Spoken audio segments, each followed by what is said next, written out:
El podcast de Pepe Forte. El podcast de Pepe Forte. Bienvenidos al podcast de Pepe Forte. Y hoy, a diferencia de lo que he venido haciendo con este nuevo espacio, para aquellos que le ha venido preocupando que si el ático de Pepe va a desaparecer, no. El podcast de Pepe Forte y el ático de Pepe van a convivir en la misma cuenta de YouTube y no tengo un orden. Puede ser que una semana tengamos un podcast, no tengamos ninguno, o que tengamos dos, o que tengamos tres. Pero hoy, hablando de quebrar normas, habitualmente en los podcasts que hemos tenido acá, seguramente se dieron cuenta que comienzo conversando directamente con nuestro invitado y en un punto de la conversación entonces que lo introduzco. Hoy, sin embargo, no. Hoy voy directamente en la misma presentación con vuestro amigo y servidor Pepe Forte en el podcast de Pepe Forte. Les quiero presentar de primera a nuestro querido invitado, al cual le tengo un gran aprecio personal porque además debo decir que somos amigos personales, que somos colegas de los medios, y me refiero al apreciado, porque ustedes también lo ven de esa manera, al apreciado Joseph Hash. Joseph, bienvenido. Me da mucha alegría que hayas accedido Gracias. a esta invitación. Como ustedes saben, Joseph Hash precisamente nos une no solamente una serie de afinidades, incluso hasta de pareceres de corte ideológico, he de decir, sino que además nos conocimos porque éramos muy frecuentemente invitados, sobre todo en televisión en Miami. Él venía a conversar de lo que venía a conversar, que precisamente de esas cosas en las cuales él es un experto, precisamente por esas razones que ha venido a este podcast, mientras que yo iba a conversar de las mías. Y ahí comenzamos, e incluso debo decirlo aquí ahora, como una suerte de rain check de avance, que nos hicimos amigos, él y un amigo común, que es el querido coronel Octavio Pérez, que cuando decimos los tres en conjunto, uno del otro y el otro del uno, que los tres más que amigos somos hermanos, no pecamos por exageración. Así que quede claro que dentro de muy poco, Octavio Pérez, el coronel, estará con nosotros acá. En el caso de la invitación que tenemos aquí para Joseph Hash hoy, Joseph, como siempre, bienvenido. Muy amable, gracias. Es un gusto estar contigo. Espero que Joseph, no sea solamente la única vez, sino que esto se repita. Y lo que quisiera que en una próxima vez que vinieses a conversar de algo que fuese más halagüeño, porque lo que quiero conversar contigo aquí hoy es el panorama inquietante del Medio Oriente, sobre todo esta preocupación que tenemos todos latente de la aparente inminencia de la obtención de la bomba atómica por parte de Irán y qué haría en consecuencia con ella, lo cual nos preocupa muchísimo. Más cómo se va a resolver este caso triste desde el día 7 de octubre del año 23, que es cuando Hamas sale directamente de la plataforma que utiliza en Gaza e invade Israel. Además captura, no solamente cometió las atrocidades que cometió, sino que captura un grupo de rehenes de los cuales todavía tiene cautivo un grupo de ellos. Estas cosas todas las vamos a conversar acá. Pero Joseph, quiero aprovechar la oportunidad porque habitualmente tú eres muy admirado, eres muy querido, eres muy respetado. Es la pura verdad, pero rara vez se aborda, no quiero llegar a profundidad, pero tu vida personal, porque te conozco, somos amigos hace muchos años, sé que eres libanés, pero quiero que nos cuentes, aunque sea por encima, porque sabes más que es un hombre de letras, un hombre de academia, pero es un hombre de acción. Si nos pudieras contar, aunque sea por encima, tu vida interesante. ¿Naciste en el Líbano? Nací en el Líbano y crecí en el Líbano. Y estudié universidad en el Líbano. Y la guerra civil empezó en el Líbano. Todo el mundo le gusta llamar la guerra civil.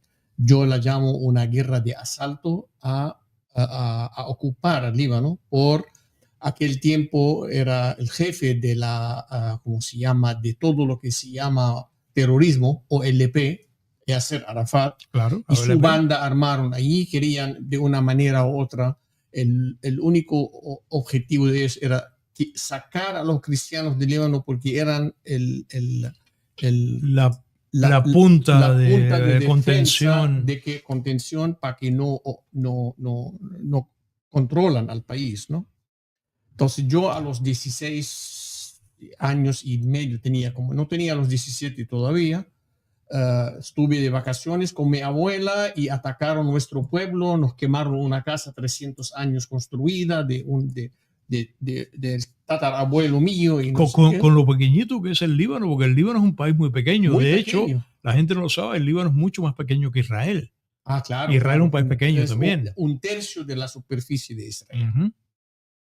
Entonces, aquel ataque que sufrimos, perdí familia, mi tía, abuela, le mataron al esposo y al primo, al hijo, y como se llama, bueno, evacuaron al pueblo y yo me escapé, fui con mi familia, con mi mamá y mi papá que vivían en la ciudad, con mi abuela, pero yo me quedé muy picado con eso, ya como que quería defender, entre comillas, la patria.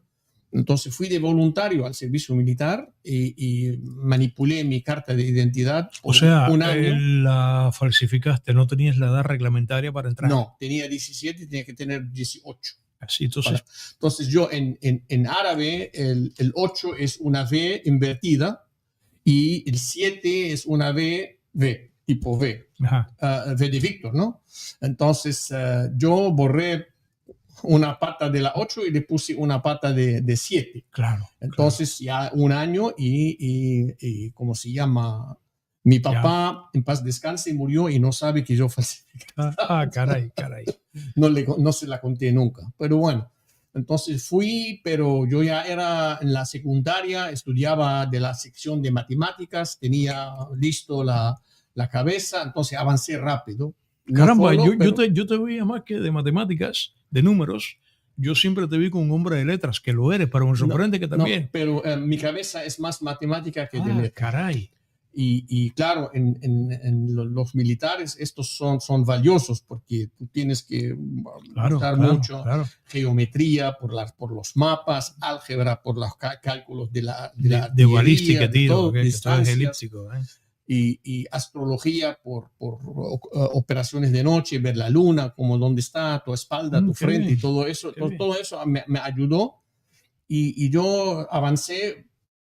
Entré con un grupo al principio como de 30, 35 y de los 35 quedaron 5 que avanzaron a una cosa más importante en la militar y seguimos amigos hasta el día de hoy. Uno de ellos murió ya en combate. Entonces, bueno, avanzamos y empezamos esa vida militar y yo cuando tenía un descanso iba a la universidad y cuando no era a la batalla y en el 80 caí herido en combate y esta batalla fue muy feroz porque las fuerzas aquel tiempo sirias de las fuerzas especiales hicieron un asalto con los paracaidistas y con tanques y éramos nosotros, acuerdo, 33. Ellos 35. tenían armamento soviético y ustedes tenían armamento francés. Nosotros tenemos, sí, americano, francés, israelí a veces, porque le compramos a Israel también. Pero aquel día casi todos teníamos el americano, la M16, la famosa AR-15 y todo lo que es relacionado a ella. Y tuvimos una batalla muy fuerte y bueno, caí herido y me costó casi un año en el hospital. Para levantarme y al salir seguí servicio, pero ¿cómo se llama? Como oficial del Estado Mayor, como G3, oficial de G3, que son las operaciones militares. ¿A qué grado llegaste? Digo, ahí aquel tiempo no había grado, pero mi posición era equivalente a un capitán cuando llegué a ese lugar. Pero porque comparando con otros ejércitos, era aquel tiempo, digo, hasta el día de hoy, para que tú puedas ocupar un puesto como yo, lo que ocupaba, necesitaba un rango de capitán. Y quedé en este servicio hasta el 85. Pero en el 82 es cuando Israel le va al Líbano detrás de la OLP. De la OLP. Y tú estabas en el 82. Sí, y yo 1982. Aquel tiempo era un oficial que coordinaba con el enviado del ejército israelí. Ellos tenían 2 representantes del ejército y yo con otro. Si te molesta el micrófono por el brazo, lo puedes apartar de ti. Sí, no, estoy bien. Entonces, en el 82 me quedé allí coordinando entre los dos, porque, claro, acaba de decir, era tan pequeño de que las fuerzas israelíes cuando avanzaban tenían miedo que se le iba el bombardeo. Claro, flaquito así. Entonces pusimos de acuerdo aquel tiempo una una marca para la aviación, era una manta naranjada para que no le tiren, era de nosotros y de los israelíes. Y al mismo tiempo había en las zonas urbanas, venía el coronel que estaba asignado conmigo, y íbamos los dos, o los cuatro, porque ellos eran dos y nosotros dos, y él sacaba las coordenadas donde estaba nuestra parte para que el ejército israelí no avanza o no por equivocación, porque si viene no anunciado a nuestra parte, le vamos a tirar. Claro, claro. Entonces, claro. por eso era eso. Sí, esa parte quedó como 3-4 meses, la coordinación esa. Quedó por bastante tiempo hasta que despacharon a Arafat y su ejército de 3.000, los llevaron en un barco crucero, los llevaron a Tunisia el tiempo. A Túnez, ok. Y ya después se retiró el ejército israelí del centro del país, quedó en una franja en el sur, a donde quedaron parte de los libaneses allí, como se llamaban Ejército del Líbano Sur, que era patrocinado, financiado, entrenado por Israel. ¿Tu lengua materna es el árabe? Mira, en el Líbano nosotros lo llamamos árabe, pero en realidad no es árabe puro. Nosotros hablamos una mezcla, un dialecto que es mezclado entre arameo, que es el idioma que habló Jesucristo, okay, con árabe, con algo de francés. Entonces, los libaneses tienen este dialecto particular de los países árabes. Entonces, por ejemplo, yo puedo hablar a un marroquí y él me entiende, pero yo no lo entiendo lo que él habla. Okay. Yo tengo que forcificarme al tiempo a Libia, Tunisia, Argelia, todos estos países. No. Los países del Golfo Árabe, porque hablan el árabe literal, okay, lo entendemos porque nosotros aprendemos en la escuela el árabe literal. O sea, ¿puedo hablar con un egipcio? O, sí, el árabe literal es un árabe estándar. ¿Y leer? Y leer lo mismo, árabe literal, pero el idioma libanés o lenguaje libanés es mezclado, no lo entienden todos o no entienden las palabras todas, pero nosotros entendemos porque aprendemos el árabe literal en la escuela, como para escribir, leer y eso. Y ahora que mencionaste a Jesús, tú eres cristiano. Sí, católico. O sea, hay una gran parte de los libaneses que son cristianos. En el 75, cuando estalló la guerra, 55% de la población, o sea, más de la mitad. Más de la mitad era cristiana. Ahora bajaron a 35 porque hubo mucha inmigración a causa de la guerra y eso. Entonces, esta parte de la guerra, yo la dije rápido, después la herido en combate, que fue hasta el día de hoy, todos los años, como se llama, me mandan felicitaciones por haber logrado derrotar a 35 personas, derribar una brigada. No era una cosa, era cosa de películas, ¿no? Pero hasta el día de hoy no le entra en la cabeza cómo pudimos aguantarnos y con mínima casualty de muertos. De bajas. Muy, muy bajo. Digo, yo era el herido más grave, wow, pero había... Qué triste lotería. Sí, pero había, no sé, en una semana como 4 o 5 muertos. Pero ellos tuvieron decenas. Era una cosa que no podían creer. De hecho, está on record, como se dice, está grabado. Un oficial sirio aquel tiempo juraba y perjuraba que teníamos un batallón del ejército israelí con nosotros. No podían creer que 30 y pico de personas pueden aguantar una semana a una brigada.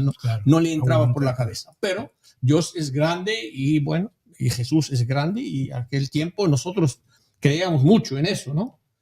Y bueno, lo que las madres rezaban, los padres, los hijos, todos. Qué buena oportunidad me has regalado en este programa, sí, incluso personalmente para mí, enterarme de estas cosas y enterarlos a ustedes, porque ustedes ven constantemente, como he comentado, a Hash, a Joseph en la televisión, y este aspecto incluso que vamos ahora incluso aquí ahora, antes de entrar en el fuerte de la conversación, a preguntarle incluso que cómo es que aprendes español, que lo hablas muy bien. Mira, es que yo salí del Líbano, me había casado con una libanesa que había nacido en Argentina.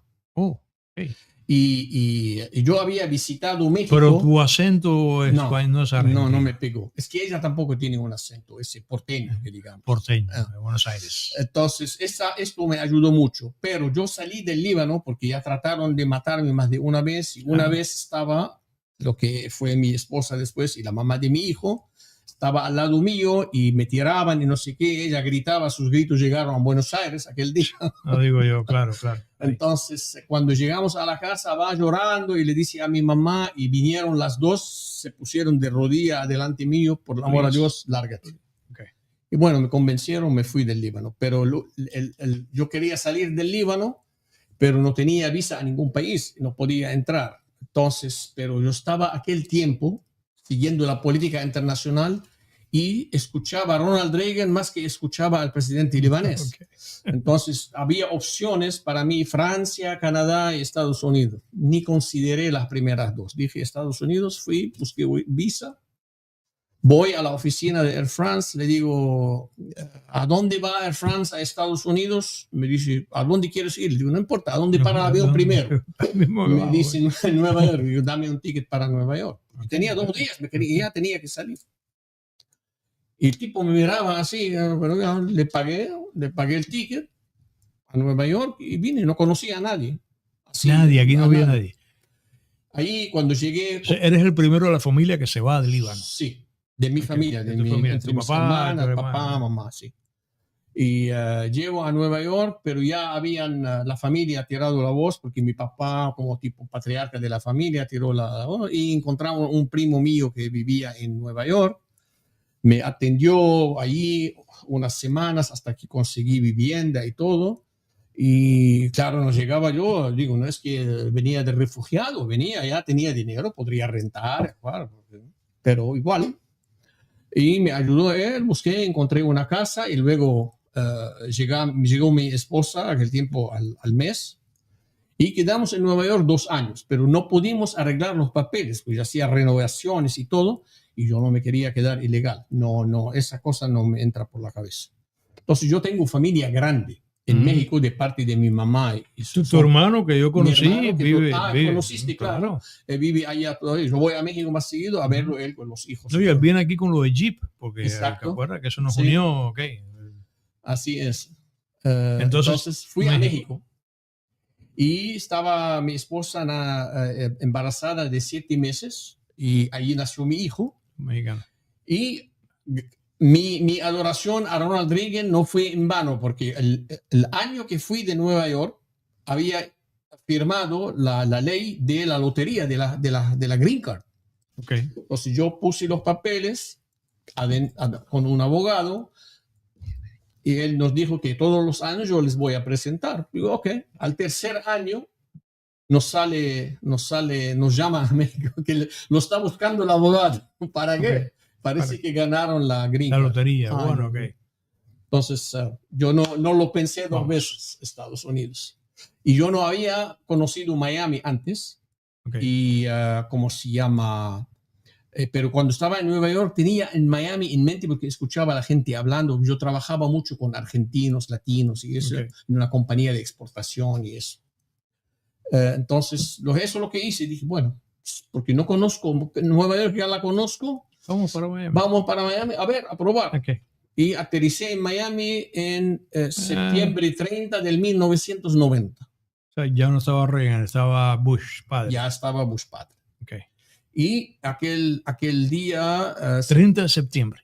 30 de septiembre del 1990. Y llego a Miami y... Nadie olvida cuando llega a Miami. No. y así salgo en el aeropuerto, ese calor, con la humedad. Bueno, te recorrió un poco también tu ambiente. No, pero venía de la altura de México, seco. Claro, pero igual, pero conociendo la ciudad, me encantó. Digo, todos los fines de semana yo puedo estar un turista. Claro. Trabajo de lunes a viernes, el sábado agarro mi bicicleta, me voy a la playa. Así, qué rico. Qué bien, la magia de Miami. Y ahí me enamoré de Miami y luego empecé a conocerla. Yo no conocía la comunidad cubana. Entonces iba a la cafetería. El sándwich cubano, yo cuando llegué a Miami, yo comía 3 o 4 veces a la semana un sándwich cubano. Yo creo que a estas alturas tú eres medio cubano ya. Yo lo dije una vez al aire, yo soy un libanés cubanizado. Okay. Y el café, ni hablar. Okay. Yo llego acá, una colada hasta el día de hoy, una colada sin azúcar. Caramba, creo que necesitamos un café, en que yo a esta hora si bebo café, después no duermo. No. Pero... Entonces me gustó el ambiente. Y después, cuando conocí a la historia de los cubanos, de la, ¿cómo se llama? Como aquel desembarque, los detalles, conocí a un tipo cubano que me entrevistó en la radio, tenía menos de 2 años acá, Carlos Casel se llama, ya murió Carlos, pero Carlos era uno de los agentes de la CIA que cuando salieron de Cuba, es más, me contó, no sé si se puede confirmar eso, que él acompañó a Fidel desde la sierra hasta la Habana, hasta La Habana, sí. Y después en La Habana se separaron los dos. Entonces, Carlos me contó muchas historias de lo que pasaron los cubanos, pero la historia que hasta el día de hoy no me entra en la cabeza y me enchina la piel es cómo dejaron desamparados en Bahía de Cochinos. En Bahía de Cochinos. Porque yo, como militar, el pensar que voy a llegar a un lugar y no hay quien me recoja. Quien te apoye. Okay. Eso, y que te dejen ahí varado. Lo peor que puede pasar a un combatiente. ¿Te imaginas? Cuando yo caí herido, me dieron con un antitanque. Yo estaba detrás de una pared chiquitita ahí defendiendo para que salgan mis muchachos de atrás y me dieron con un antitanque, un B7 RPG. Y volé, tiré en el piso y no sé qué. ¿Tú te imaginas? Yo, si tenía la menor idea que no me vienen a recoger, me hubiera pegado un tiro. No, hubiera pasado con los chicos de Normandía, que porque detrás, claro. Entonces te van a apoyar. Entonces, a que te dejen ahí solo, parado. Hasta el día de hoy me da retorcijones porque, como eso, porque no, eso es lo peor que le puede pasar a una persona, a un combatiente. Pero bueno, eso para que te diga cómo me fue allí ¿cómo se llama? La incorporación con la comunidad cubana. Y después trabajé en una empresa y cuando conocí la secretaria me contó cómo vino en una balsa. Y cuando escucho yo, me dice este cuento que lo que vale la libertad. Para que una persona que tiene hijos arriesga tirarse en el agua, en una balsa, venir 90 millas en este estrecho lleno de tiburones. Entonces, por eso yo tengo tanta afinidad, tanta cubanizada en mí, como se dice, ¿no? Gracias. Yo sé por decirme eso. Que yo siento, además, que yo, desde niño, jamás me ha entrado en la cabeza lo que se llama comunismo. Porque como lo hacían aquí en Cuba, lo hacían también en el Líbano. Es más, yo tuve una pelea con un profesor porque yo los criticaba a él indirectamente, porque él trataba de como que de lavar el cerebro a los muchachos. Claro, y yo siempre me opongo a lo que él decía. Y una vez me hizo una jalada, porque ya sabía que no era nada que ver con la clase, ¿no? Y cuando estalló la guerra, fui a buscarlo, pero fue el primero en huir de su madre. Se fue a Europa, se escapó, porque sabía que había hecho tanta jalada como comunista ahí en nuestra zona y no quería quedar porque tenía miedo que venía alguien a darle algo, una paliza o algo por venenoso, no sé, por decirlo algo. Pero bueno, en México vine aquí a Miami y aquí en Miami quedé. Empecé a trabajar con la industria de bebida alcohólica. Hasta el día de hoy eso es lo que hago. Digo, a distintos niveles, distintos sectores, pero dentro de la... Lo cual te coloco en otra perspectiva que acaso necesitaría una explicación. Para mí, que he viajado un poco, sí. Y he visitado países árabes, por ejemplo, no se bebe alcohol. No hay alcohol presente ni en Marruecos, ni lo hay tampoco en Egipto. Ahora ya cambió eso, pero okay. Sí, cambió eso. Hasta en Arabia Saudita van a empezar a permitir eso. No, yo en Egipto y en Marruecos la pasé muy difícil, ¿sabes? Sí. Suerte que aterrizando, por ejemplo, en Rabat, sí. Sabiendo, me había comprado un par de botellas de vino en De Gaulle, haciendo escala en Francia. cuando aterricé en Rabat, después me sobraron, ¿sabes? Las tengo todavía ahí. Pero porque sí, no, en Egipto fuimos a un restaurante que atendían, fue, ya no me acuerdo. Creo que fue en Marruecos, en Fez. ¿Ves? No, Y, pero si ellos y, producen vino. entonces ellos producen vino, pero no para ellos. Entonces me recomendaron un restaurante que era por un pasillo, no sé qué. Sí, Bueno, sí. Mil y yo solos. Y entonces el hombre me dijo, el señor muy cortés me dijo, ¿tenemos vino para extranjeros? Y yo, oh, ¿cómo no? Y entonces me tomé mi vino allí. Pero Sí. pasa, es curioso, ¿no? La sorpresa que te pasa cuando viajas. Sí, sí, las sorpresas. Entonces, Pero que ahí entraste entonces en la industria de los pero alcoholes. claro, mi antecedente, empezaron ahí la comunidad libanesa que vienes con experiencia y eso, vamos a trabajar para Líbano y eso. Y de a poquito empecé ahí entre primero un poco ¿cómo se llama? De actividades ahí locales con alcaldes y eso, y de repente un primo mío que trabajaba política, pero a nivel de Washington, que él es cardiólogo aquí, me dice, yo no sabía que a ti te gusta la política y eso, y fue él como que me llevó en la mano y ya me puso a otros niveles, ya empecé con senadores y congresistas y eso. Pero has hecho una carrera pública en los medios como analista y como comentarista espectacular. Sí, eso es lo que Eres pasó. muy valorado, muy apreciado. Sí, me ayudó, no quiero que decimos algo, pero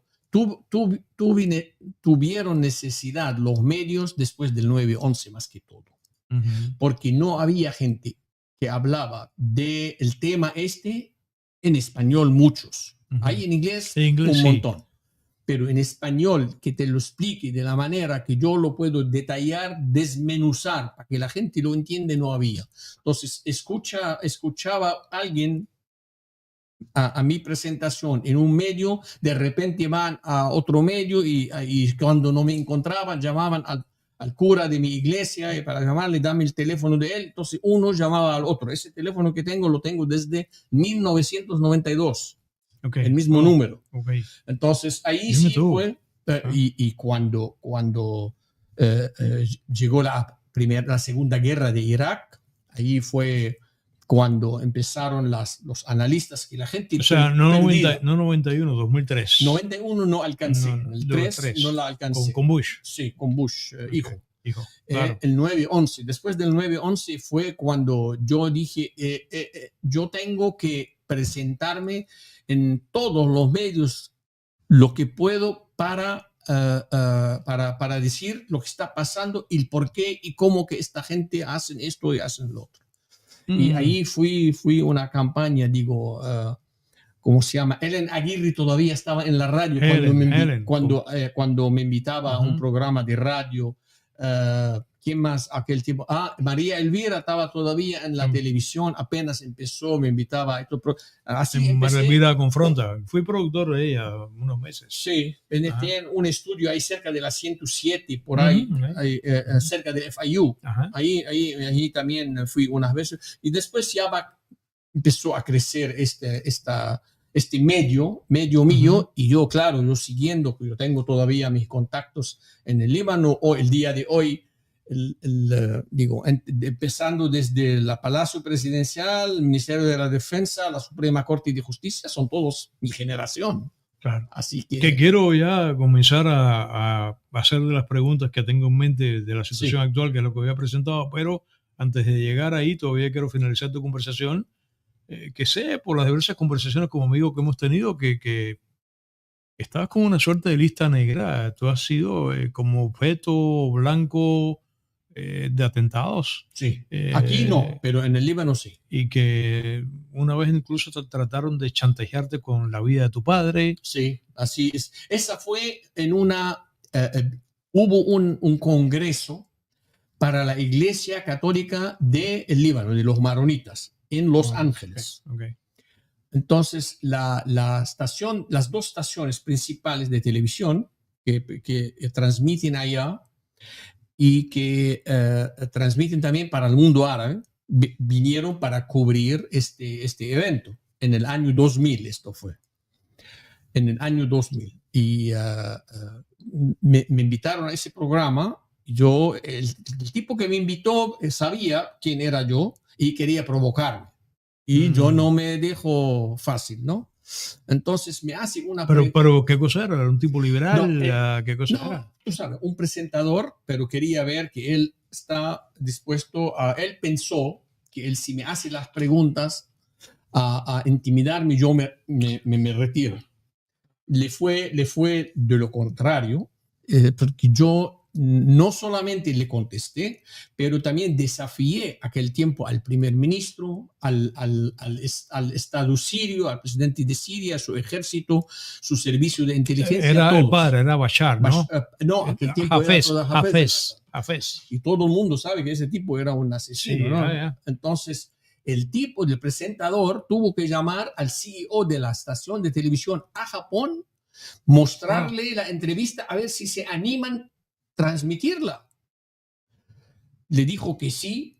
Esta misma noche que la transmitieron, a las 2 de la mañana le suena el teléfono a mi papá y le dicen, mira, si le dice a tu hijo, si no se cae la boca, entonces le dice mi papá, mi hijo ya tiene 30 y pico de años, vive en Estados Unidos. Si tú puedes llamarlo, yo te doy el teléfono, pero a mí no me vengas aquí a hacer. Mi papá, digo, tu papá valiente militar también. Y valiente, y no le importa, no le hizo caso. Pero claro, yo tuve que quedarme, sin irme al Líbano por casi 19 años, no podía ir al Líbano. Ya visitas Líbano, ya. Ya, ahora sí, okay. Porque aquel tiempo el procurador general de la justicia de Líbano... Pero no temes que ahí está Hezbollah metido. Me puso mi nombre con otras 2 personas aquí en Estados Unidos y nos quería enjuiciar en absentia. Y eso quiere decir que pueden condenar a muerte y todo.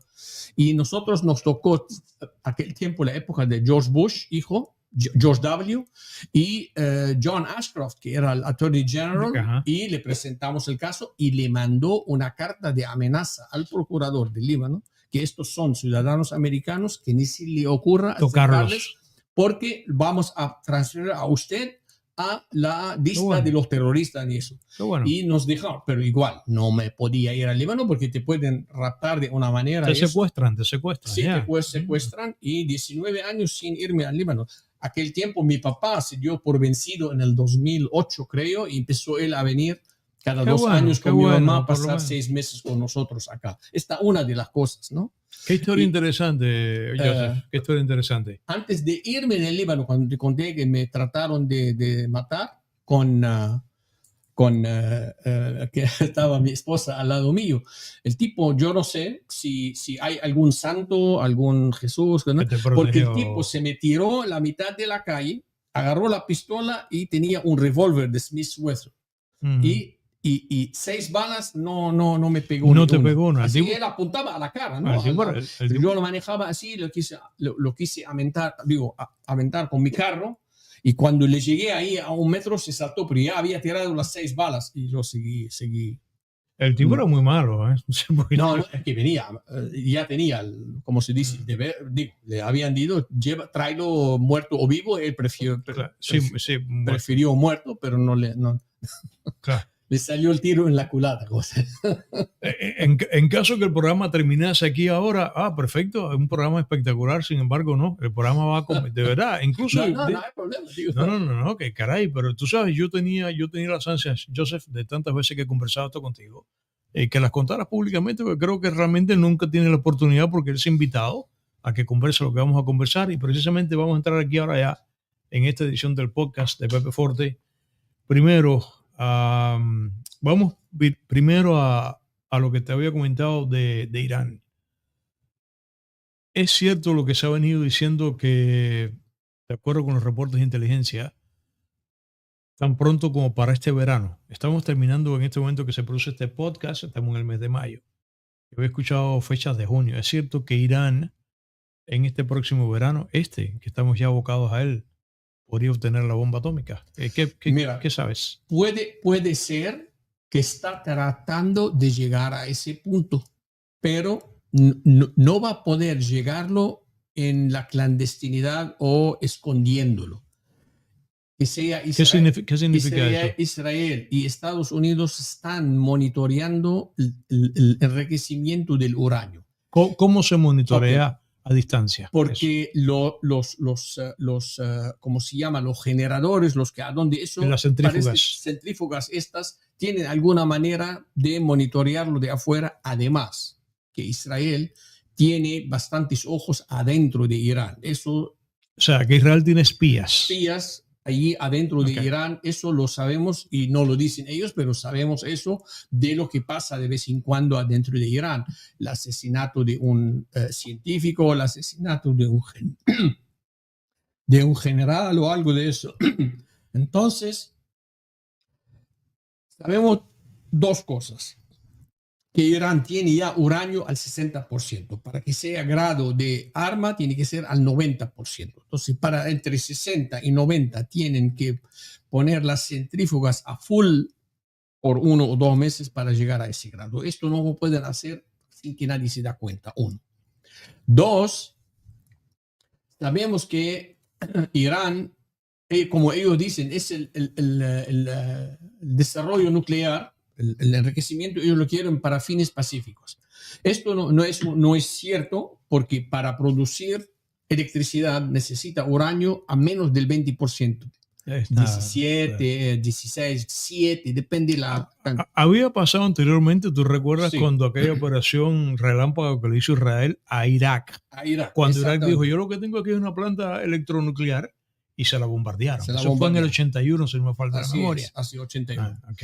Entonces, ahora Irán dice que no es para fines militares, para pacíficos, pero las pruebas dicen lo No, contrario. no, eso no es manera de discutir eso. Es un engaño. Cuando el presidente Obama hizo el primer acuerdo, quería hacer el acuerdo a cualquier precio. Entonces, ¿qué hizo? Hizo un acuerdo para controlar el desarrollo del programa nuclear y monitorear el enriquecimiento, con inspecciones de la Agencia Internacional de Energía Atómica, Que aceptó Irán. que aceptó Irán y todo en los libros, como se dice, ¿no? Pero En ellos no son papel. confiables. Fue lo Pero que hizo, exactamente. fue lo que pasó. ¿Tú te acuerdas cuántas veces dejó entrar a Hussein a Hans Blitz? Exacto. Y le pasó la pelota por la cara con las Sí, armas. claro. No pasó nada. Entonces, Irán, después, cada vez que iba a la inspección, los dejaban entrar a un lado, no los dejaban entrar al otro, y no sé qué.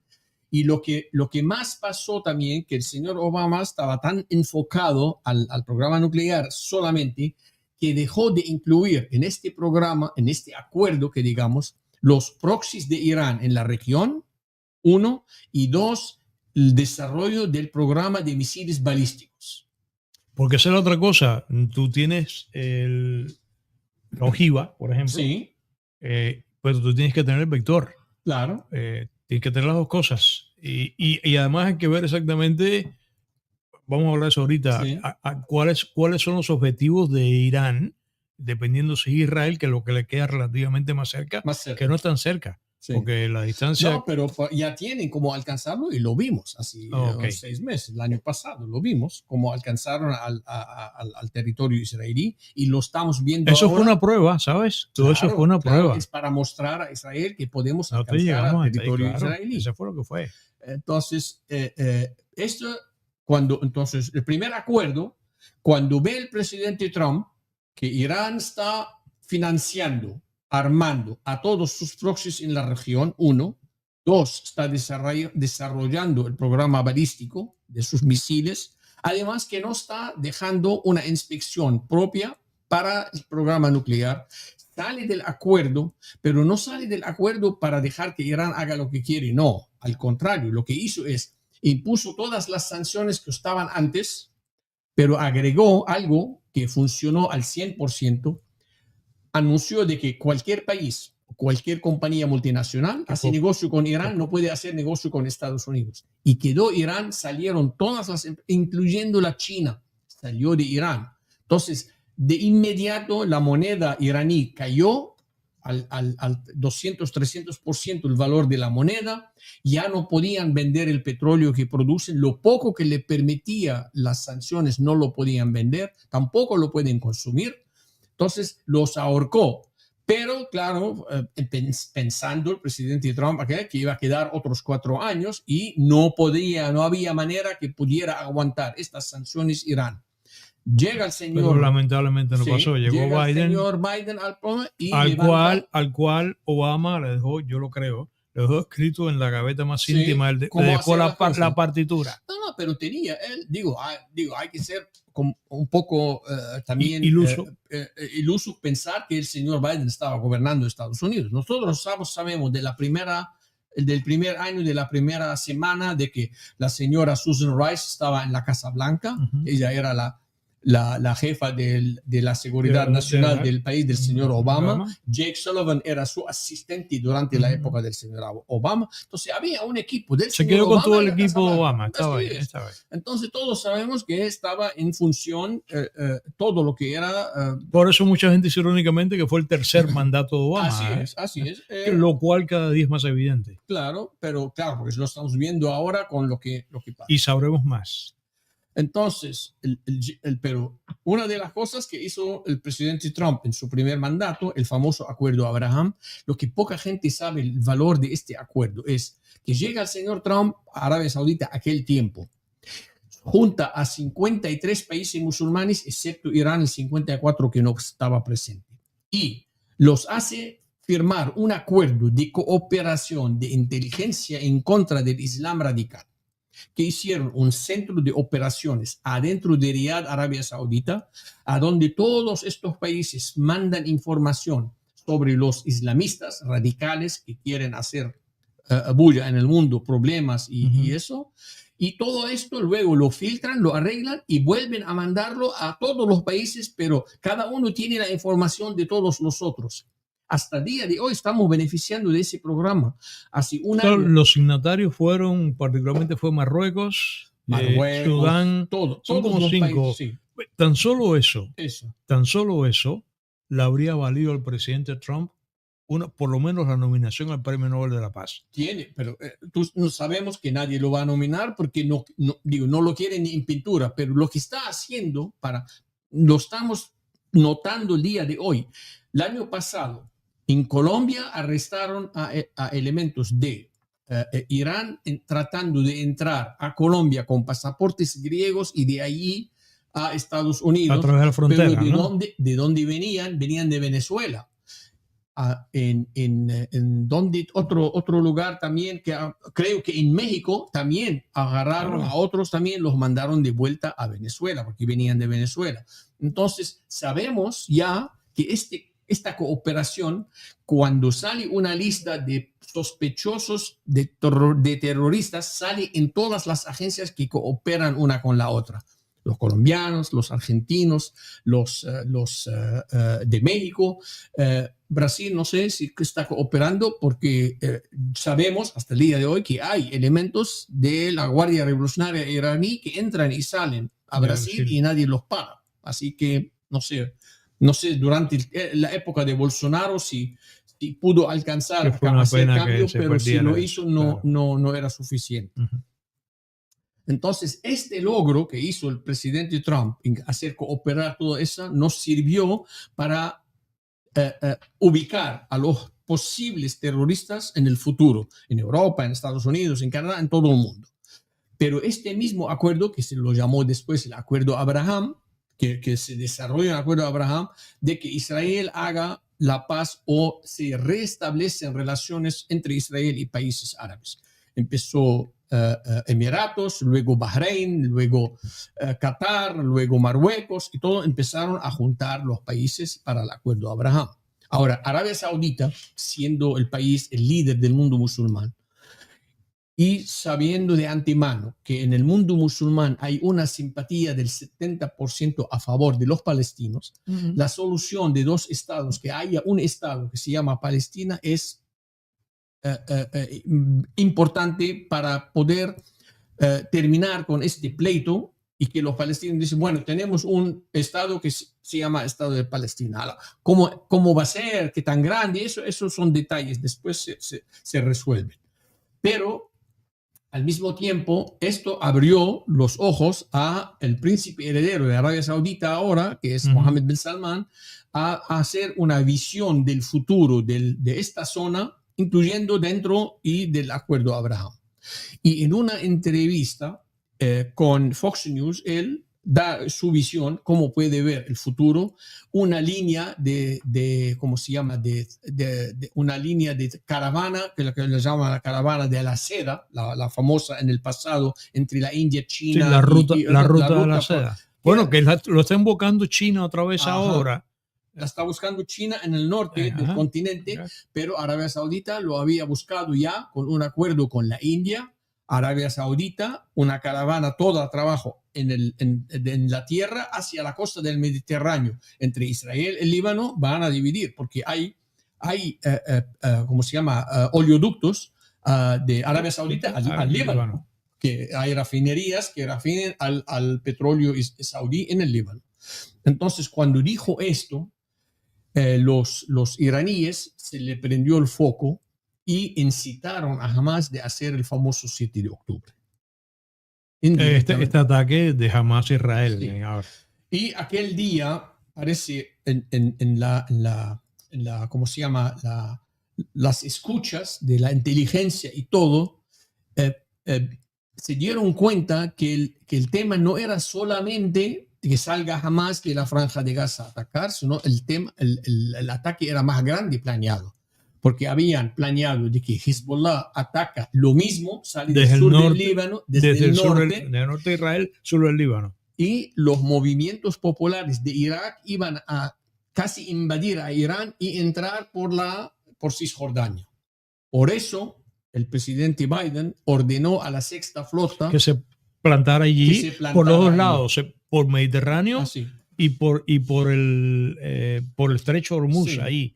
Y todo el mundo empezó a decir a aquel tiempo, mandó la Sexta Flota para defender a Israel. No, señores. Mandó la Sexta Flota, el presidente Biden, para pacificar la situación, para darle apoyo a Israel, no para defenderla, porque tenían miedo que si verdaderamente llegan a asaltar, como era el plan, Hezbollah y eso, toda esta gente, que use la bomba, ¿cómo se llama?, nuclear Israel. Porque para Israel es la existencia o la no existencia. Claro. Para ellos no tienen otra. No hay otra. Está el enemigo enfrente y el mar detrás. Entonces tienen que defender a como dé el lugar.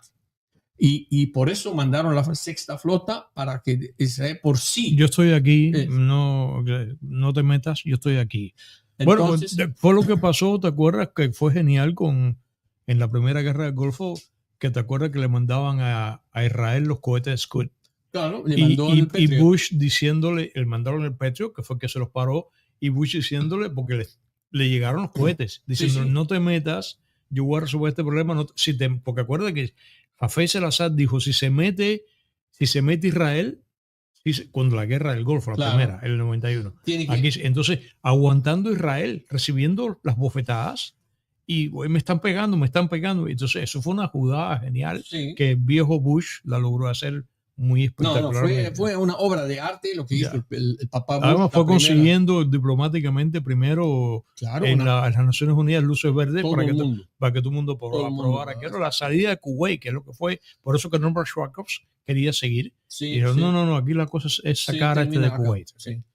Y no, pero bien hecho fue. Fue genial. Fue genial lo que hizo. Lo que no le valió la reelección, pero bueno. Claro, porque mira, le pusieron, para mí fue en el debate que tuvo con Bill Clinton y con la entrevista de Papadopoulos, ¿cómo se llama el presentador del NBC? Le hizo trampa con preguntas muy cerca de la gente, como que no sabe el precio de la carne, no tiene licencia de manejar, ese tipo vive en otro mundo. Y luego la famosa dicho, read my lips, no more tax, no new taxes. Y hizo caso a unos republicanos que también fue una trampa, porque le dijeron, la gente se lo olvida. No me quiero separar, pero a mí se me da la impresión, eso sería otro tema otro día, que él estaba como cansado. Que no quería tampoco. Bueno, o sea, 8 años de vicepresidente primero el CIA, 8 años luego de vicepresidente en China. 8 años de vicepresidente de Reagan, 4 años de presidente. Yo lo veía medio agotado. Sí, Y aparte que no hizo la campaña como se No hizo una desesperado, buena pues. campaña. Él pensó que iba a ganar y bueno, está bien. Pero Ok. vea, pasó. Las asunciones, eso fue lo que le Las- pasó a Hillary Clinton. Ahora, estamos en ese punto y por supuesto que son dos carreras. Obtener la bomba, Sí, que de acuerdo con lo que tú me dices, bueno, evidentemente sí es, está en medio camino. es- o sea, por tu cuenta, ¿la tienen hasta que acabe este año? Si van a seguir enriqueciendo el uranio de aquí a otros 3, 6, ahora Alcanzan el 90%. lo alcanzan, al 90% lo alcanzan en 2 o 3 meses, pero están completamente suspendidas los enriquecimientos. Entonces, ahora el tema con esta administración, con el presidente Trump, es que no quiere que Irán tenga un arma nuclear. Ha dicho que no, No, no es no. pero no es solamente Israel. Al mismo tiempo, la China y la Rusia no quieren tampoco, porque Rusia puede ser muy amigo de Irán ahora, que le está vendiendo drones, que le está comprando algo, intercambio y no sé qué, pero Rusia sabe que con los ayatollah, el día de mañana hace algo que no le gusta a Rusia a Irán y lo puede amenazar a ellos también. Ellos lo saben, que Ellos lo eso saben. es lo que siempre hay que estar explicando, Hagi, a ti y a mí nos pasa muchísimo. Viviendo en este Miami cubano, como tú acabas de decir, Sí, con mucha gente que viene sobre todo de Sudamérica, Centroamérica y de Cuba envenenadas por propaganda de izquierda que claro. entonces te dicen, ¿quién es Estados Unidos para dictar quién tiene la bomba atómica y quién no la tiene? Bueno, aquí primero, aquí hay un congreso. Aunque el presidente viaja con la famosa maletita, Sí. me imagino que ya no habrá maletita, será ahora un celular, no sé Sí, cómo claro. pero que viaja con el código. Pero tiene que contar con el Congreso, para declaración de guerra o lo que sea. Exacto. Aquí hay un Estado de derecho. En Irán, y esa es la diferencia para quien quiere saber exactamente por qué Irán no puede tener una bomba atómica. Aquí hay una democracia y ahí lo que hay es una teocracia. Autoteocracia. Una teocracia. Que se levantan por la mañana y dicen, en nombre de Dios, yo tengo que tener la bomba atómica. Ellos están convencidos, el ayatollah está Y eso lo sabe convencido. Putin. Eso que eres el enviado de Dios, que Dios lo autorizó para estar en esta tierra y hacer el deber de Dios, porque él está esperando un enviado de Dios y para que llegue este enviado tiene que islamizar al mundo entero. Esta es la teoría en breve de los ayatollah de Irán. Ellos, ¿Quién tiene más poder? Pezeshkian, que es el primer ministro, o Khamenei. Eso no se discute. Es el que manda en estas cosas. Eso no se discute. Pezeshkian, el presidente, todo lo que es administrativo, no puede hacer decisiones estratégicas, decisiones militares. Además que el ayatollah tiene a su orden directo la Guardia Revolucionaria iraní, que son los que tienen las mejores armas, los mejores misiles, y no le responden al presidente de la República iraní. Qué gran tragedia fue la pérdida del Shah de Irán, viejo. Estamos pagando todavía, Hasta el día de hoy, pagando el precio de esta, no sé cómo llamarla, pero vamos a decirla brevemente, de esta equivocación garrafal que hicieron, porque no supieron lo que hicieron. Uno, no supieron cómo manejarlo después tampoco. No, fue una cadena de meteoros de pata, claro. Una cadena que después desemboca en la captura de los rehenes y fue hasta que llegó Reagan, afortunadamente, pero estamos pagando las consecuencias todavía. Porque Irán es una amenaza regional y mundial al mismo tiempo, porque si llega a tener arma nuclear, no lo está diciendo Pepe o lo estoy diciendo yo, ellos lo han dicho que van a usarla, ellos han amenazado. Ahí es donde voy ahora. Yo sé que ahora sería demasiado aventurado colocar ahora el famoso refrán, la carreta delante de los bueyes. Tú me has dicho que no es tan inminente. Bueno. No está inminente, pero lo es. Tampoco se puede dormir y decir, bueno, no está inminente. Entonces, quizás sea para mí demasiado adelantado que te pregunte, pero lo voy a hacer, porque no sé si mañana va a entrar el cometa, como suelo decir, y se acabe todo. Pero al menos yo sé que ahora esta administración están negociando y están empujando. Antes hacían negociaciones, hacían uno hoy, el otro el mes que viene o el que sigue. Ahora todas las semanas. Y van a llegar a un momento, si ven que el camino está cerrado, les dio opciones el presidente Trump abiertamente en una carta que le mandó al ayatollah al principio de todas estas negociaciones, que aquí el presidente no la publicó, lo publicaron o dijeron lo que contenía la carta los mismos iraníes. Las condiciones, ellos las publicaron con que esto es una ofensa, nosotros no vamos a aceptar esta condición.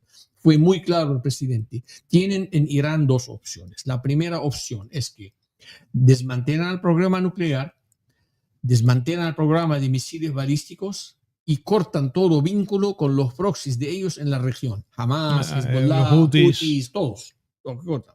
A cambio de esto, se levantan todas las sanciones, se le devuelve todo el dinero congelado en los bancos americanos acá y vuelve a invitar a Irán a participar en la comunidad internacional para tener inversiones, Fondo Monetario Internacional, Banco Mundial, etcétera, todo eso. De lo contrario, hay una solución de fuerza.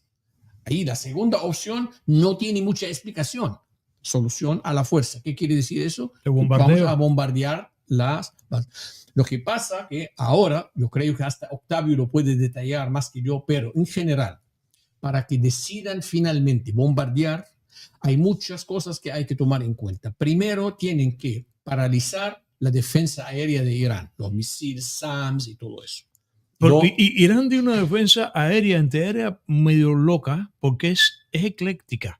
Porque ellos tienen armamento americano de una época.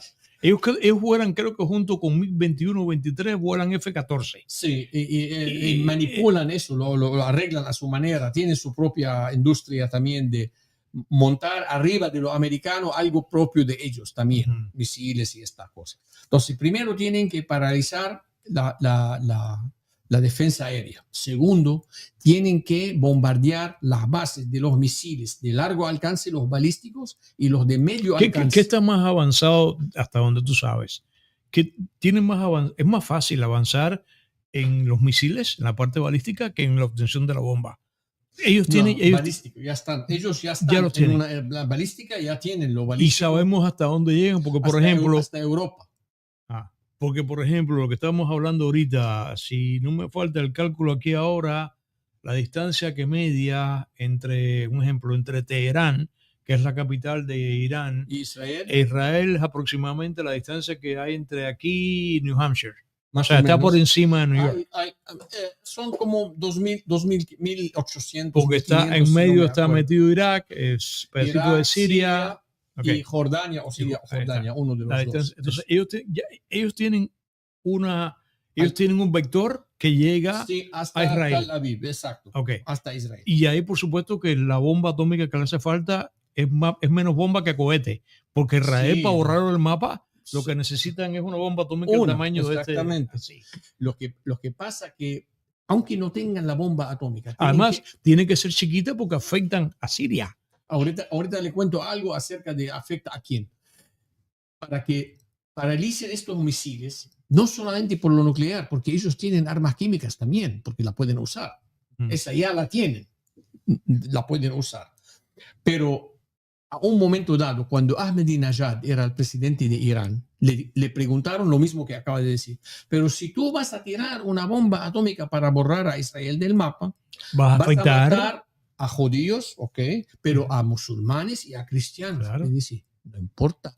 Todos mueren, van arriba a donde Dios y separa a los fieles de los infieles. Entonces, ¿cómo vamos a negociar con gente que piensa así? Y Ahmadinejad era bastante potable. Exactamente. Llegó a ser bastante, I don't know. Y todavía no hablamos con el ayatollah, que va a pensar, me imagino, peor que él. Entonces, estas dos, lo primero, y después van a bombardear la tercera etapa, va a ser olas el bombardeo. Yo sé que yo no sabía la respuesta esa que había dado. Eso me pone la carne de gallina, ¿no? Él lo dijo, no dijo en un lugar público, no es que alguien lo contó, no, en una conferencia, en una universidad, lo dijo, le preguntaron y les contestó así. El tipo, no, porque hay por eso cuando hablamos con la gente, que esta gente está loca, no saben, ustedes exageran, pero yo no estoy exagerando, yo estoy repitiendo lo que ellos dicen. Están diciendo, exactamente. Claro. No dije otra cosa. Ahora, entonces, para hacer el ataque, primero vamos a eliminar la defensa aérea, luego los misiles balísticos y después vamos a llegar a lo nuclear. Y con lo nuclear tienen que estudiarlo bien, porque si llega a haber fuga de uranio, la contaminación no va a quedar en Irán. No, Va- se expande. Es un Chernobyl. Pero en Chernobyl y quizás más, no sabemos cuánta cantidad hay. Entonces, bombardear como último recurso va a llevar mucha precisión, mucho trabajo, mucha fuerza aérea y toda casi al mismo tiempo, porque si eliminan va a ser de 3 tipos de olas de aviones. Y van todos casi. Esto no va a ser juntos. balístico, va a ser con flotas de aviones. O sea, claro, una flota. F-35 o 16. La B2 y todo. Estrenarán al B2, el bombardero. Estrenarían el F-47. ¿Quién sabe hacer prueba con ella? Porque la F-35 ya ha comprobado que es una obra de arte para todo, porque iba a pasear en Siria bombardeando y no sabían de dónde venían las bombas. Claro, así que, entonces, esta es la opción final de Irán y no es fácil. Mucha gente dice, que la bombardeen y ya, no es tan fácil. Y la última de que bombardear las instalaciones nucleares y si hay fuga de uranio y radiaciones y eso no es nada aconsejable para nadie. Pero yo creo que tienen de alguna manera quizás bombardear las que están arriba, del edificio, los pisos, y que baje como peso el cemento y la construcción sobre lo que hay adentro. Colapse y aplaste todo.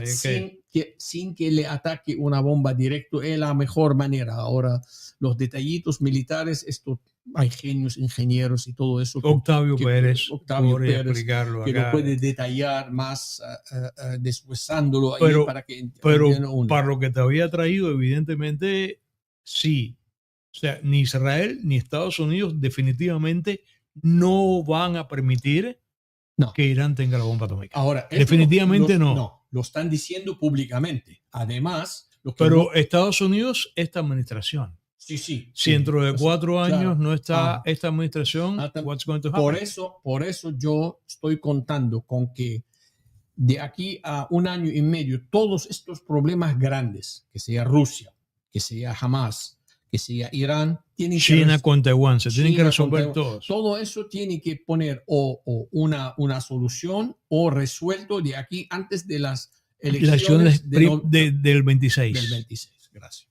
Así es. Esa es la idea. Porque si no sabemos si va a quedar el Congreso, al menos el Senado es difícil que lo dan vuelta para el próximo. Pero el Congreso puede ser, y eso va a complicarle y además yo dije en la radio más temprano hoy que, porque viste las informaciones de hoy, que le cancelaron a Trump desde el punto de vista legal, le cancelaron la apelación, ahora lo volvió a hacer. La universidad también. Entonces ellos están ahora metiéndole palos en la rueda desde el punto de vista judicial.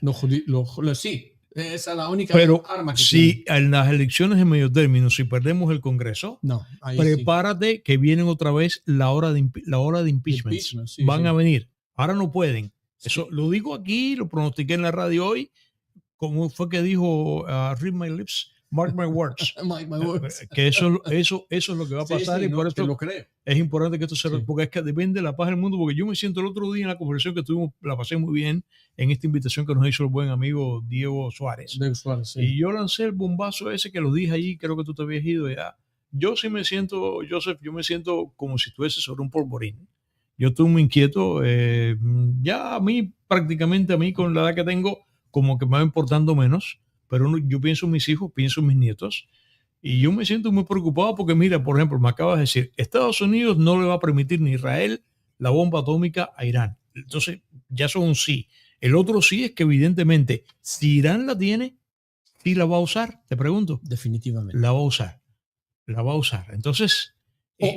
O la va a usar o le van a hacer lo que ellos quieren. Cualquiera de las dos. Una u otra. Ahora, yo no he parado todavía.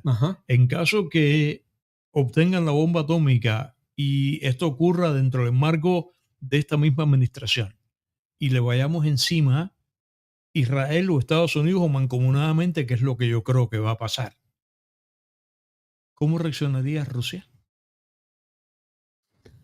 Mira, Rusia, los iraníes. Putin va a estar hasta el 30 y cuánto? 38, ¿no? Hasta que muera. Él va a seguir ahí.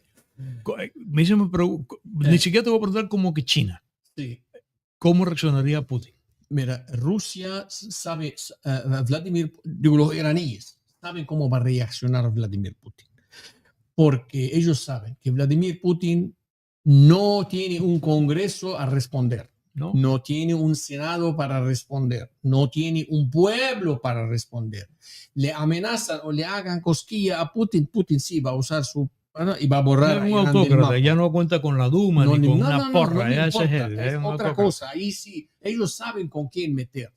Por eso ellos han usado nuestro sistema para la ventaja de ellos, porque ellos cuando viene un presidente republicano empiezan a pacificar las cosas Claro, y se claro. sienten, quedan tranquilitos hasta que llegue otro y luego vuelven otra vez a las actividades. Así son, así son. Durante la época de George W., no, desde la época de Ronald Reagan, desde la época cuando a un momento dado tiraron una inmensa cantidad de minas flotantes en el estrecho de Hormuz. ¿Qué le hizo el presidente Reagan? Mandó unos aviones, bombardeó el puerto, bom, quedaron quietos 10 años. No escuchamos. No, y acuerdo de la operación de Libia, que le colocaron los cohetes en el patio de la casa de Gaddafi y lamentablemente murió la niña. Saben que sí, no, la hija, pero él no estaba ahí, se salvó por milagro. Pero le colocaron el cohete sí, en el patio de la casa. y ahora con el avance tecnológico que tenemos, le mandaron, digo, lo que yo que estoy monitoreando cómo asesinó Israel a todo el liderazgo de Hezbollah. Tira un misil a un edificio, el tercer piso, la familia que vive en el cuarto piso no le pasa nada. Ahora que estamos en eso, finalmente es cierto que mataron a Sinwar. Sí, al segundo Sinwar. Al segundo, este es el hermano. Primero, sí, es cierto que Sinwar. ya definitivo. Y ya está confirmado eso también. Okay. Entonces, todos estos líderes, ahora con el avance tecnológico, el avance y eso, tienen huellas de los ojos, tienen huellas de la voz. En el Líbano lo que le funcionó mejor a Israel es las huellas digitales de la voz. Wow. Saben qué está hablando en el carro y le mandan el misil al carro.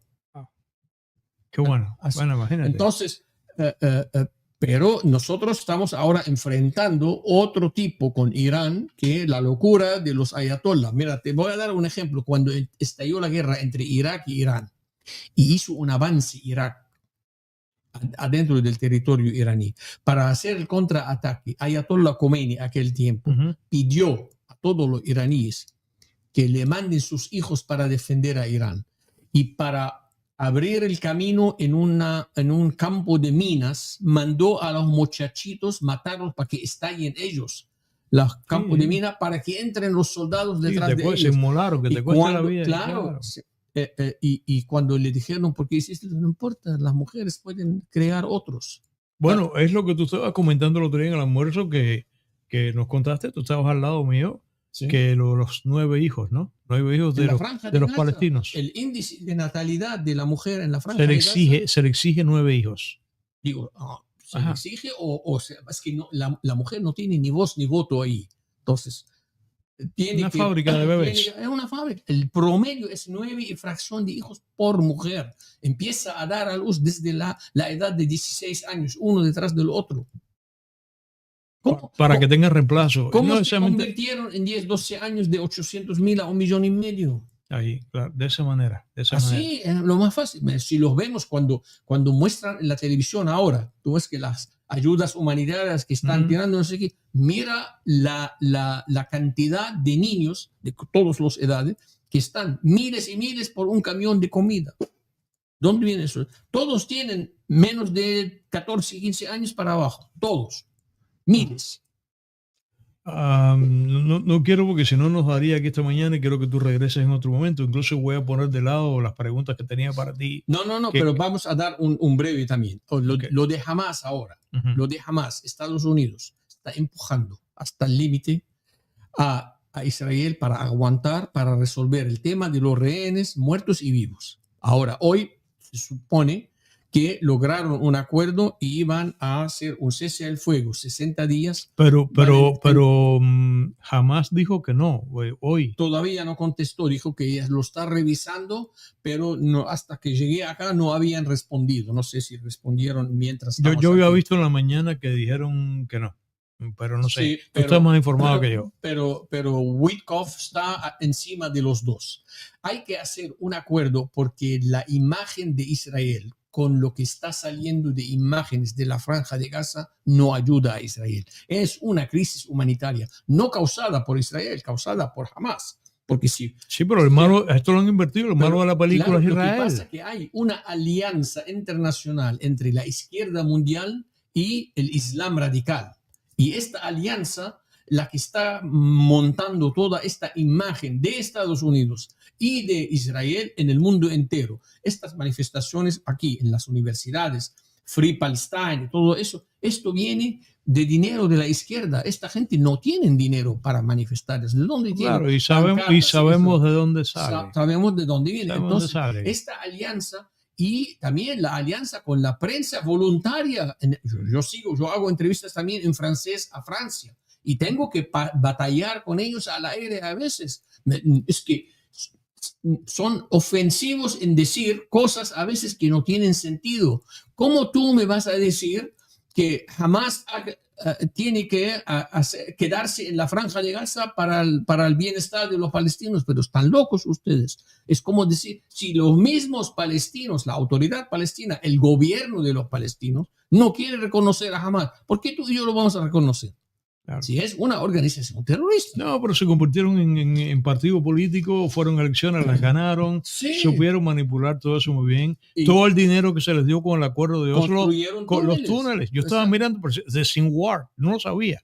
Vi hoy en la mañana un video de Sinwar, no sabía. Yo todavía tengo una imagen que estos túneles son no aptos para claustrofóbicos. No, había un auto, el tipo maneja un auto dentro subterránea. Dios, tú sabes lo que cuesta eso de dinero.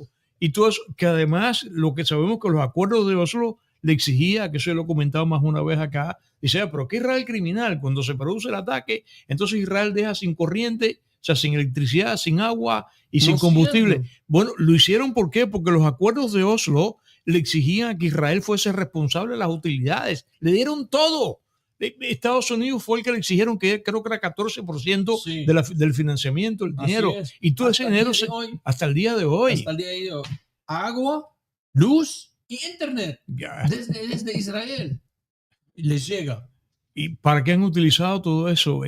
Para hacer lo que hicieron. Además, agarrar la Franja de Gaza. ¿Tú visitaste alguna vez? Yo nunca estuve allí. ¿Tú visitaste Gaza alguna vez? Porque Gaza es bellísimo, es como una suerte de riviera que mira el Mediterráneo. La costa en Gaza es espectacular. Toda la costa, desde el desierto de la Sinaí, ahí a la frontera con Egipto, hasta llegas a Turquía. Es las costas más bellas del mundo. Olvídate. Por eso que Trump dice que quiere meter el nuevo Monte Carlo ahí. Tiene toda la razón. Digo, Cannes. A la próxima, sí, te muestro a donde yo vivía en el Líbano, a donde cuando voy ahora me quedo ahí en la casa de la familia y todo. Es una bahía, parece un Monte Carlo. Parece un Monte Carlo. Lo que pasa es que necesitas gente que viva ahí, que construye. Mira, en el mundo entero, cuando hay una guerra, lo primero que se hace desde la Segunda Guerra Mundial, que nos acordamos que a Grande Guerra tiraban la primera bomba y todos los civiles, mujeres, niños, mayores, van a los sótanos, al subterráneo, a los túneles y todo, y queda los combatientes arriba a defender.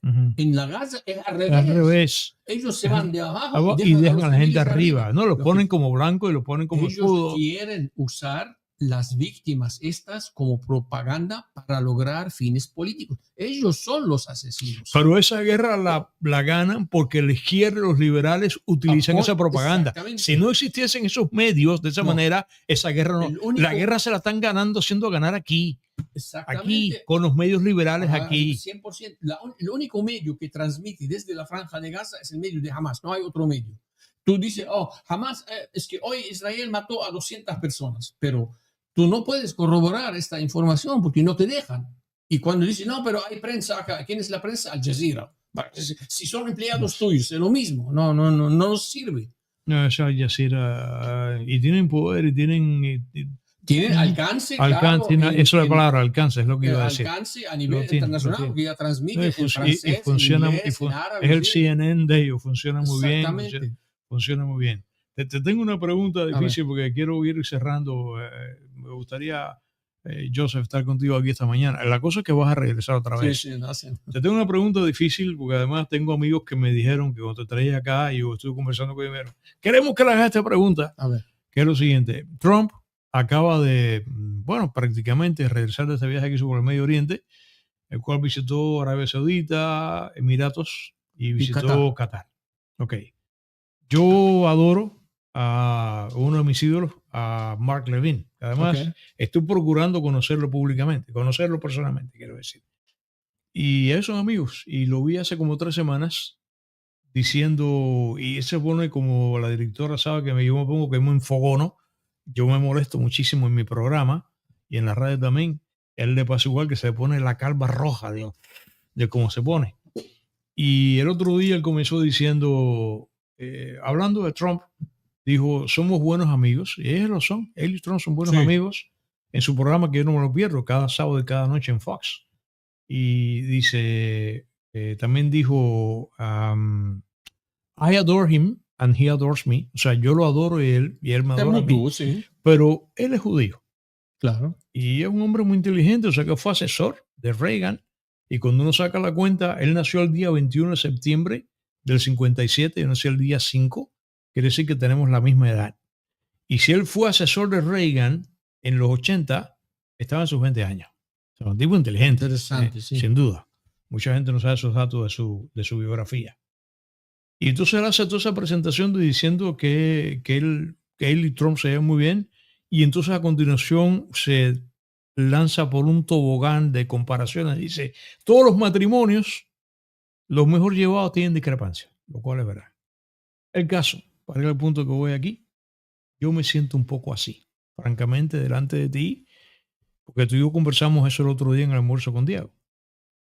Que yo entiendo la razón, y tú me dijiste unas razones muy válidas, que yo las entiendo, de la visita de Trump a Qatar, sobre todo Qatar.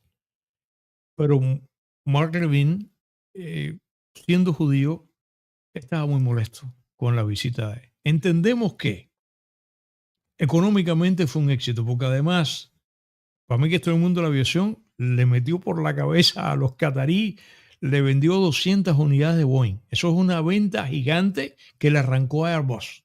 ¿Ok? Claro. Para la parte económica es muy buena. Ya hay otro aspecto. O sea, pero a pesar de lo cual, a ver, si lo digo aquí, yo habría preferido que no. Pero yo creo que tú me saques de ahí, y a los que nos están mirando en este momento. Porque por otro lado, también tiene un acento de cohesión importante que te compromete económicamente, te mete en tu saco, que es lo que los acuerdos de Abraham. Yo no sé si habrá un paralelo de un incidente histórico parecido, muy criticado hasta estas alturas y que muy poca gente entiende, que yo sí, que fue cuando Reagan en el 72 visita China, de la mano de Kissinger.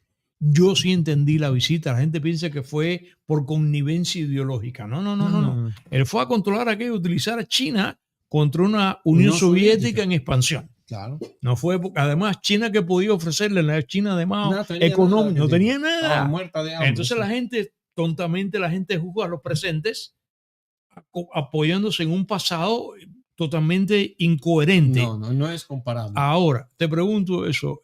A ver, dinos aquí los valores que tú le ves a esta visita de Trump, para que me saques a mí un poco del disgusto que tengo yo, que es parecido al de Mark Levin. Sí. Y que me convenzas. Mira, y a los que nos están siguiendo en este momento. Qatar está jugando un papel que le conviene a Estados Unidos. ¿Cuál es este papel? Qatar es el único país musulmán que absorbe a la radicalización que está invadiendo al mundo entero. Ahora, Qatar tampoco es que, digamos, que se va a ofrecer para Estados Unidos. Qatar tiene problemas con sus vecinos, con Arabia Saudita, con Emiratos, primero, más que todo, por Al Jazeera. Porque no le están dando plataforma a radicales a hablar en contra de los países árabes adentro de la zona, y dicen ellos derecho de expresión. Muy, muy mala es. Además, Qatar a un momento dado estaba amenazada de una invasión de Arabia Saudita y los países del Golfo. Kuwait, Bahrein, Estados Unidos, todo eso. Fue Que estos son los que son signatarios de Abraham, del Sí. Bahrein. ¿No? última hora, invitó a Erdogan de Turquía De y Turquía, firmaron un acuerdo de defensa mutua. Mira, mutua dice, como que va a ofrecer Qatar defensa a Turquía. Fue esto para que separe Arabia Saudita y sus aliados, no entrar a Qatar y remover la familia real. Ahora, entra Estados Unidos, que tiene la base Que militar. es la que le regala el avión. Claro. En realidad no es le regala. No, es a la Fuerza Aérea. Porque Estados Unidos le paga a Qatar el territorio que ocupa, la base militar. Eso paga renta anual. Entonces vamos a decirlo, un bono por lo que pagaron a través de los años. Okay, lo que pasa a Qatar es un punto muy estratégico en el Golfo y le conviene a Estados Unidos y es un emporio económico, sin duda, sí, como lo es Dubái. Para todo. Entonces, ahora, si fuera por ejemplo, mi preferencia hubiera sido que no vaya a Qatar, pero la necesidad, primero, no del dinero, sino porque tenemos la base ahí y tenemos fortalecer nuestros vínculos para limitar la influencia de Turquía adentro de Qatar y la influencia de los islamistas radicales adentro de Qatar. Esto es un balance, es un juego estratégico, porque la hermandad musulmana, que es la única, vamos a llamarla, que queda una amenaza para el mundo civilizado, el único lugar a donde se puede monitorear es adentro de Qatar. Okay. Entonces, hay otros vínculos ahí. Entonces, ahora entiendo Mark Levin, quizás porque yo he escuchado eso de otra gente, cómo va al Medio Oriente y no pasa a Israel. No. Ustedes, los que dijeron eso, lo entendieron mal a la vecina. ¿Tú no crees que Netanyahu ha estado echando chispas a la pared, no? No, te voy a decir algo, que todo lo que pasa entre el primer ministro de Israel y Estados Unidos con la prensa o para el público, no es lo mismo lo que está detrás de ellos, entre ellos. Son completamente diferentes. Ahora, o sea, Netanyahu sabía perfectamente todo lo que iba. Esto no fue que me traicionó. Él sabía. Él sabía, y él sabe también que en particular Donald Trump no va a dejar a Israel. No es que una cuestión que voy a bajar mi apoyo, no lo va a hacer. El único presidente que tuvo la valentía de reconocer a Jerusalén como la capital de Israel. Entonces, Netanyahu está feliz de Trump, comparado con Biden y peor aún con Obama, que lo lanzó debajo del autobús. Entonces, yo, por ejemplo, durante el fin de semana vi una declaración de Netanyahu que decía que, del presidente Trump, diciendo de que yo le avisé a Netanyahu que no vaya a hacer nada en Irán, que estamos cerca de un acuerdo. No me entró en la cabeza. Hoy me llegó la respuesta, que no, olvídate lo que se dice ahí, no es así. No es así. Oh, qué buena explicación, es lo que quería. Lo habíamos conversado muy por encima en el almuerzo ahí, y de pronto, nos interrumpió la conversación, creo que un salmón o algo así. pero me gustó tu punto de vista, porque todavía tenía, y todavía de alguna manera, tengo una suerte como de insatisfacción, pero yo entiendo, de manera que podríamos, si yo te digo entonces que, de acuerdo con lo que tú me has dicho, o has explicado en este momento acá, lo que acaba de pasar ahora sería una suerte de apéndice de los acuerdos Abraham, o sea, un apéndice, una ampliación. Mira, no, es que la impresión ahora es que está una parte tangencial. Está avanzando el acuerdo Abraham. Hoy estamos hablando de un frente que no lo esperábamos, que es el de Siria y del Líbano. Están avanzando estos dos para el acuerdo Abraham. La idea era avanzar con Arabia Saudita, porque para que se suman los demás países. Pero parece que en el acuerdo de Abraham va a ser Arabia Saudita el último en sumarse. Acuérdense acá que Arabia Saudita es el líder del mundo musulmán. 1.400 millones de musulmanes en el mundo reconocen a Arabia Saudita. Ahí está liderazgo, ahí nació el profeta. Entonces, si él lo hace, lo van a seguir. No las pequeños países alrededor. Nigeria, 100 y pico de millones. Malasia, Indonesia, todos estos países grandes. Indonesia es el país más grande del mundo que tiene musulmanes, tiene más de 200 millones. Una pregunta final Sí. tonta de corte de personal. Para mí, para la directora, que somos viajeros incansables, ¿es confiable ir a Arabia Saudita a visitarla Ahora sí. como ciudadano simple? Ahora a ver, se Yo abrió. no fui a Qatar, no estuve pensando a nivel de una conexión, regresando una vez las tantas que venía del Oriente Lejano, haber parado en Qatar, porque en Dubái sí hemos estado allá, y finalmente vino, entonces finalmente no fui. Aparte de la conexión, pero se puede ir. Hay Arabia Saudita. Yo tengo una sobrina, ¿se acuerdan? En America Got Talent hay un grupo de muchachas libanesas que ganaron el resto de la edad. Una de ellas era mi sobrina. ¿Tu sobrina? Sobrina. Okay. Fui a verla en California aquella vez que ganaron. Entonces ellos ya están yendo a Arabia Saudita haciendo fiestas. Y ya abrió el país completamente. Ahora tú puedes ir como visita. Antes era alguien te tiene que invitar. Una mujer sola no puede ir. Eso ya no existe más. Y despachan ahora scotch también. Sí, a donde hay los extranjeros, sí. Sí. Ahora lo van a hacer oficialmente y público, que hay zonas a donde se puede servir alcohol. No solamente el lugar, sino zonas. Se van a hacer la idea a mis seguidores que son alcohólicos, ¿no? Es así, pero nada, rico una copa. Claro, de vino. Como vamos a tomarla ahora para celebrar tu primera visita a este programa. Bueno. Mi querido amigo Joseph Hash, porque te dicen Hay realmente. Gracias por haber venido. Viejo. Con mucho gusto. Gusto estar contigo así en manera oficial, porque antes venía de manera privada. Claro que sí. Social. Y va a seguir pasando. Así que, oye, gracias. Yo siempre por encima que sí. Con mucho gusto. Gracias por haber estado acá.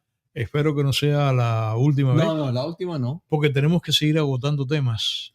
Sí, debe haber muchos temas para hablar también. Esto acá. Y quiera Dios. Hacemos alguna vez por los vinos también.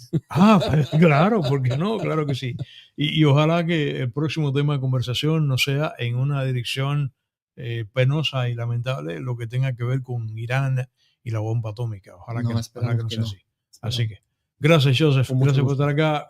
Amigos, como siempre, gracias a la editora que como siempre ha trabajado intensamente en cada programa, calladita, modosa, trabajando acá. Así que, nada, como ven, siempre invitados especiales en el podcast de Pepe Forte. Ya hicimos una invitación inminente, un invitado inminente en concordancia con este programa que hemos tenido acá, que vendrá muy, muy, muy pronto, más los demás. Así que muchas gracias y bye bye. El podcast de Pepe Forte. El podcast de Pepe Forte.